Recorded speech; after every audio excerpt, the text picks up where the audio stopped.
नमस्तेस्तु भगवन् विश्वेश्वराय महादेवाय त्र्यम्बकाय त्रिपुरान्तकाय त्रिकाग्निकालाय कालाग्निरुद्राय नीलकण्ठाय मृत्युञ्जयाय सर्वेश्वराय सदाशिवाय श्रीमान् महादेवाय नमः।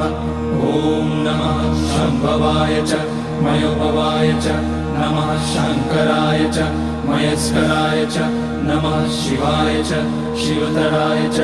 ॐ त्र्यम्बकं यजामहे सुगन्धिं पुष्टिवर्धनम् उर्वारुकमिव बन्धनान् मृत्योर्मुक्ष्यमामृतात्। नागेन्द्रहाराय त्रिलोचनाय भस्माकराय महेश्वराय नित्याय शुद्धाय दिगम्बराय तस्मै नकाराय नमः शिवाय। मन्दाकिनी सलिलचन्दन चर्चिताय नन्दीश्वर प्रमथनाथ महेश्वराय